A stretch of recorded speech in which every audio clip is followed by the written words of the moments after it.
तमिळ सिनेमातील सुपरस्टार आणि टीव्हीके पक्षाचे प्रमुख विजय यांनी मुख्यमंत्री पदाची शपथ घेतल्यानंतर आता अधिकृतपणे राज्यकारभाराची सूत्रे हाती घेतली आहे.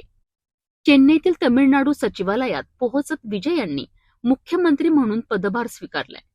यावेळी सचिवालय परिसरात समर्थकांचा उत्साह आणि जल्लोष पाहायला मिळाला. सिनेमाच्या पडद्यावर लोकांचा हिरो ठरलेले विजय आता प्रत्यक्ष प्रशासनात जनतेच्या अपेक्षा कशा पूर्ण करतात याकडे संपूर्ण देशाचं लक्ष लागलं आहे. विजय यांनी मुख्यमंत्रीपदाची शपथ घेतल्यानंतर चेन्नईतील तमिळनाडू सचिवालय येथे पोहोचून अधिकृतपणे पदभार स्वीकारलाय. सचिवालयात प्रवेश करतानाच अधिकाऱ्यांनी त्यांचे स्वागत केलेत. यावेळी सुरक्षा व्यवस्था कडक ठेवण्यात आली होती.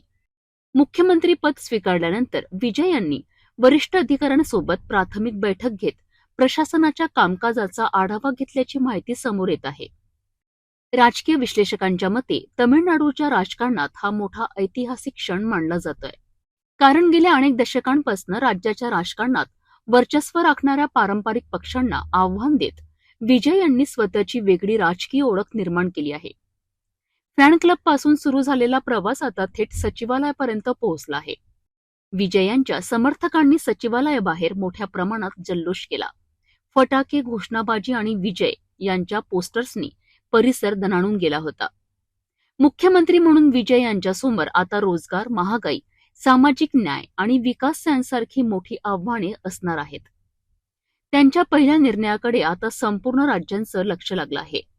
सुपरस्टार पासनं मुख्यमंत्री पदापर्यंतचा विजय यांचा प्रवास आता नव्या टप्प्यात दाखल झाला आहे.